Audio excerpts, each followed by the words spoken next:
Notre série commence aujourd'hui avec notre héroïne, Shen, réunie avec son oncle, sa femme et leur fille. Ils se sont rassemblés pour la livrer, la vendre au chef de la famille J afin de rembourser leurs dettes. Shen leur demande alors ce qu'elle a à voir avec leurs problèmes financiers. Après tout, ils ont leur propre fille, qui pourrait parfaitement s'en charger. Mais il la force malgré tout, car elle n'a plus personne depuis la mort de ses parents. De l'autre côté, nous découvrons notre héros, Han, le PDG de l'entreprise J. Il est au téléphone avec sa mère, qui semble exaspérée par ses manigances.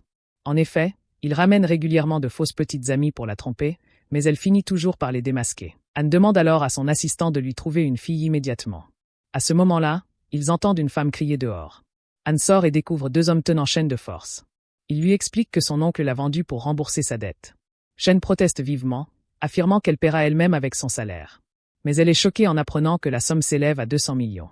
L'assistant propose alors à Han de faire jouer à Shen le rôle de sa petite amie, ce qui effacerait ainsi la dette. Contrainte, Shen accepte. Toute la nuit, elle mémorise tous les détails sur Han. Le lendemain, Han l'emmène chez sa famille.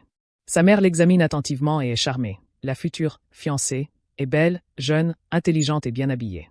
Une domestique apporte des boissons à Shen, qui la remercie par son prénom, alors qu'elle ne l'a jamais vue. La sœur de Han s'exclame. « Machallah, tu as reconnu son nom du premier coup. Est-ce un talent ou as-tu bien mémorisé tout ce qui concerne Han ?» Shen sent que les choses se compliquent, mais elle tente de rattraper la situation en expliquant qu'ils sortent ensemble depuis 3 mois et que Han parle souvent de sa famille. Lors du déjeuner, Shen se comporte comme si elle faisait partie des leurs, elle sert tout le monde. La sœur met un plat dans l'assiette de Han, mais Shen l'arrête, rappelant qu'il est allergique à cela, et lui en donne un autre. En retour, Han remplit son assiette. Ainsi, ils prouvent qu'ils se connaissent parfaitement. La sœur, qui veut que Han épouse leur cousine Weba, se sent frustrée et décide d'éloigner toute autre prétendante. Shen offre des cadeaux à chaque membre de la famille, parfaitement adaptés à leur goût. Han est impressionné par son intégration. Après le repas, Shen surprend la mère et la sœur discutant des anciennes fiancées de Han, qui n'étaient que des actrices. Mais cette fois, Shen semble être la vraie. Pourtant, la sœur révèle que Weba lui a dit que Shen est aussi une actrice, mais plus douée. Shen comprend que sa mission risque d'échouer et qu'elle doit réussir à tout prix. Plus tard, elle trouve Han avec sa sœur, regardant un film romantique. Il est absorbé par son téléphone. La sœur lui fait remarquer que des amoureux, devant un tel film, se tiendraient au moins la main. La mère entre, mais Shen les surprend en s'approchant de Han devant eux. Embarrassés, ils sortent. Han lui demande pourquoi elle a fait cela si soudainement. Elle répond que c'était pour dissiper leurs doutes. Il rit. « Tu es trop doué » et lui remet un contrat de mariage d'1 an. Elle signe, attirée par la vie confortable et le salaire mensuel. Bientôt, les proches apprennent le mariage. La mère veut une grande fête, mais Han refuse. Il s'est marié pour la tranquilliser, point final. Shen vit dans la même maison, mais dans une chambre séparée. Han lui demande cependant de dormir quelques nuits dans la sienne, sur le canapé pour la rassurer. Elle pose comme condition de continuer son travail avec le directeur Gao. Weba, la vipère, qui veut épouser Han de force, arrive et proclame qu'elle est son amour d'enfance. Shen l'attrape par l'oreille. Dès le premier jour de mariage, une fille vient dire qu'elle est ta petite amie. Han la chasse. Impressionné, il commente sa performance d'actrice. Elle part au travail en voiture de luxe envoyée par lui. Ses collègues la voient et la harcèlent, soupçonnant une relation avec un riche homme âgé. Au bureau, le directeur Gao présente un nouveau collègue, Yu. Shen accompagne Yu pour une collaboration dans un centre commercial, qui s'avère appartenir à Han. Il rencontre Mao, une ancienne camarade de lycée, une vraie vipère. Elle sabote la coopération. Shen lui demande d'oublier les vieux problèmes et de se concentrer sur le travail. Mao la gifle, mais Yu la retient, et l'assistant de Han arrive, traite Shen comme l'épouse du patron et renvoie Mao.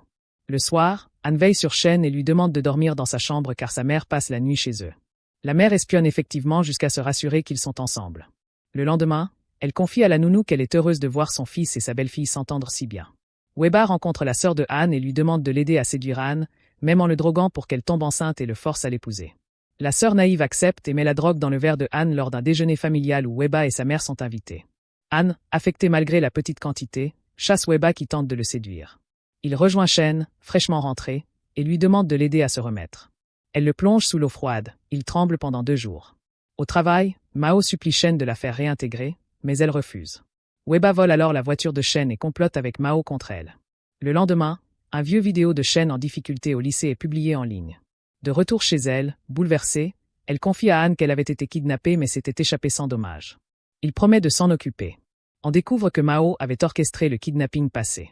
Shen, avec les hommes de Han, confronte Mao et obtient un enregistrement prouvant son innocence. Elle avertit Weba qu'elle est l'épouse du PDG Han. Plus tard, Elle piège la sœur de Han qui avoue avoir mis la drogue sous les oreilles de toute la famille. Shen défend la jeune fille, arguant qu'elle est manipulée par la malicieuse Weba. Lors d'un événement professionnel, une invitée prétend connaître Han intimement. Shen la démasque par des questions précises. L'invitée, vexée, renverse de la nourriture sur elle. Shen riposte avec une boisson. Yu veut nettoyer Shen, mais Han, jaloux, insiste pour le faire lui-même. Les témoins sont choqués de voir le PDG s'abaisser ainsi. Han gronde l'invité et emmène Shen changer de vêtements. Peu après, une collègue piège Shen en lui faisant livrer un dossier, profitant de son ordinateur ouvert pour envoyer des messages compromettants. Au lieu exclusif, un directeur harcèle Shen. Elle s'enfuit aux toilettes, il la suit. Une autre complice filme. Shen le repousse violemment. Lors d'une réunion, on accuse Shen d'avoir envoyé des messages amoureux. Han arrive, prouve via les caméras que c'est le directeur qui l'a harcelé, et révèle les messages falsifiés. La complice est renvoyée. Le mariage devient public. Han invite Shen à une soirée et lui demande si elle danse. Elle accepte de l'accompagner publiquement. Ne suis-je pas ta femme? À la fête, ils ouvrent le bal, confirmant leur union aux yeux de tous. Au bureau, Shen est traitée comme une VIP, ce qui l'agace. Elle sort avec Yu pour un thé. Elle surprend la sœur de Han en fugue scolaire et la conseille d'attendre les examens. La sœur menace de dire à Han que Shen sort avec un homme. Han appelle, jaloux, mais conseille à sa sœur de se concentrer sur ses études. Shen explique à Han qu'elle veut quitter son travail à cause du traitement spécial. Il propose qu'elle devienne sa secrétaire, elle refuse d'abord, puis accepte face à l'accueil excessif de ses collègues. Elle apprend le rôle auprès de Lina, qui l'accueille bien mais la jalouse intérieurement. Lina tente de la saboter avec de l'encre. Yu confesse son amour, Shen refuse, marié. Han les surveille. Une dispute éclate, Shen tombe sur Han, Lina entre et voit la scène embarrassante. Han la réprimande. Han boit avec un ami, cherchant comment conquérir vraiment Shen. Sa mère leur donne un aphrodisiaque chinois pour des petits-enfants rapides, avec des effets désastreux. Shen entend Han dire que le contrat expire bientôt et croit qu'il veut divorcer. Ils se disent mutuellement qu'elle n'est pas adaptée comme secrétaire. Elle quitte le poste. Elle trouve un emploi dans un magazine où une nouvelle vipère, Yanshi, lui vole un article. À la maison, une domestique tente de séduire Han, il la renvoie. Shen le rassure. Han emmène Shen à une exposition d'art. Devant un tableau, Weba la moque. Shen décrit l'œuvre avec précision. C'est un portrait de sa mère enfant, peint il y a 20 ans dans un champ de blé. Han, touché, l'achète pour 10 millions. Weba et ses complices minimisent le cadeau. Shen réplique que l'amour vrai importe plus que l'argent. Han offre ensuite un collier de diamants rares à Shen, pas à Weba. Pour l'anniversaire de Han, Shen lui offre un appareil photo moderne. Il adore. Elle s'approche de lui endormi sur le canapé, se demandant s'il se souviendra d'elle après le divorce. La mère découvre les bêtises scolaires de sa fille, Shen la calme et conseille la jeune. Shen prépare son départ imminent. Han repousse la signature du divorce. Incapable de la perdre, il boit tous les jours. Il découvre une vidéo d'elle sur l'appareil photo, la retrouve, confesse son amour et supplie de rester. Elle rit. Idiot, pourquoi ne l'as-tu pas dit plus tôt? Son oncle exige 900 millions comme prix de son éducation. Furieuse, elle refuse, il l'avait vendue pour ses dettes. Sa cousine tente de la piéger pour un prêt. Han la repousse. Shen offre 10 millions à l'oncle Cupide, qui refuse. L'oncle et sa femme passent à la TV, accusant Shen d'ingratitude.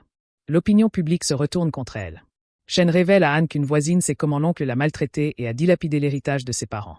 La voisine, en difficulté, refuse d'abord de témoigner publiquement pour sa fille malade, mais Shen l'aide financièrement. Un avocat contacte l'oncle, l'héritage de Shen était de 20 millions plus des brevets fondateurs de l'entreprise familiale, ils l'ont volé. La voisine témoigne à la TV, rétablissant la vérité. Le scandale s'apaise. Shen est enceinte. Han l'emmène au cinéma, sort la bague et la demande en mariage. Elle s'enfuit, revient en robe de mariée avec voile. Il l'enlace, la famille surgit, et ils échangent les alliances. Ainsi se terminent les événements de notre histoire d'aujourd'hui. À bientôt pour de nouvelles vidéos et résumés.